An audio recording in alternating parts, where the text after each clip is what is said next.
Welcome to Monster Movie Mondays. Ridley Scott, well, his terrifying 1979 science fiction horror film, Alien, it made over $100 million on a budget of just 11.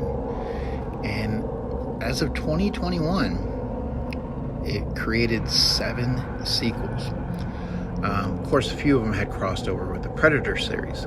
Surprising though, the movie almost never got made. The studio had a disinterest in financing a science fiction film. Of course, with the success of this first Star Wars film, Alien did go on to become one of the most influential science fiction films of all time.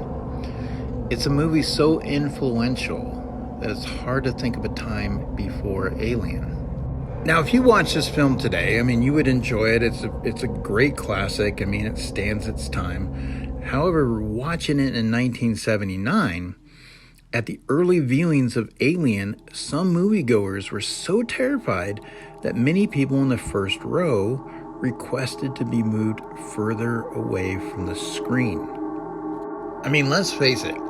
For back then, this was a movie that would reach out, grab you, and absolutely pull your stomach. It was very entertaining, gripping, and a lot of people enjoyed being scared.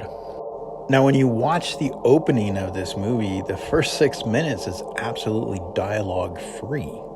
Another interesting fact is that the film takes place in the year 2037, which can be briefly glimpsed on the computer screen in the scene where Ripley and Dallas access Mother.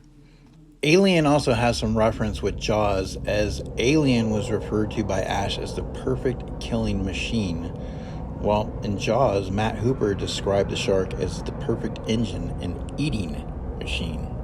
Now, there was a lot of good scenes in this movie, but the original cut was so gory, test audiences were repelled.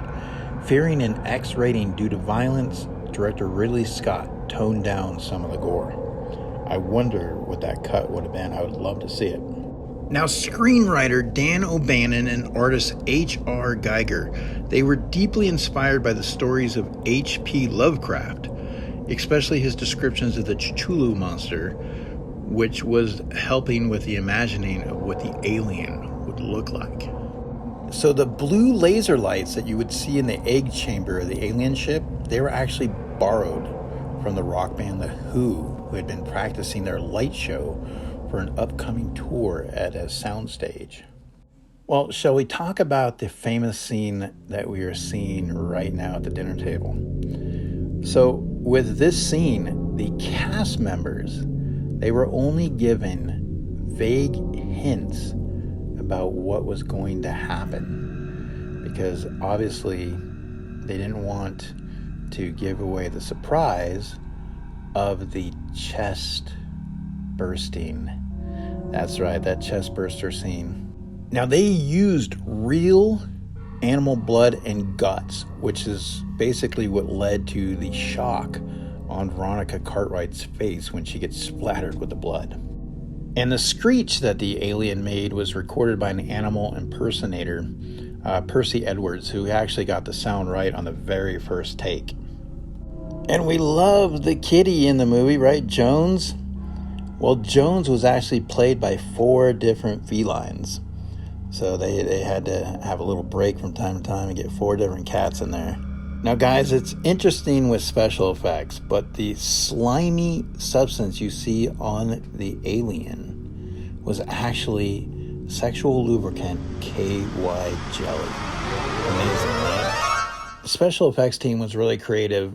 Also, for a close-up of Ash's guts, the special effects team, they used milk, pasta, and glass marbles. Now, the facehugger and the xenomorph monsters, they only appear in the film for a total of 4 minutes. Ridley Scott did this on purpose to intensify the moments when they actually appear. Now, actor Tom Skerritt said that a theater owner in Texas told him that the chest-bursting scene led to many viewers vomiting in the theater's bathrooms, so he entirely cut that scene out. Crazy. So with this movie, you can find the original cut because Ridley Scott said that this was the perfect version. The 2003 director's cut consisted of unseen footage that fans had demanded to see. Much of the footage emerged after 100 boxes of unused clips were found in a vault in London. Now, Alien did get a rated R for violence and language, but it was the first movie with such an adult rating to have a tie-in to children's toys. The other thing about the movie Alien, as its title, the alien is never called alien nor xenomorph, nor even a monster in this film. Instead, it's just referred to as it. Do you remember the video game Metroid? Well, Alien and its sequel Aliens were the inspiration for that. It features a female character named Samus Aran, I'm probably butchering that, which is based on Sigourney Weaver's character Ripley, and the alien villain is named Ridley as a homage to director Ridley Scott. In space, no one can hear you scream, but the fans are screaming for more. And well, the 9th entry of the highly influential horror franchise, produced by Ridley Scott, will launch on August 16th in 2024. And so we will get another edition of Alien, and we will see what will happen with this film. Hopefully, the fans will enjoy it as much as they've enjoyed the first one.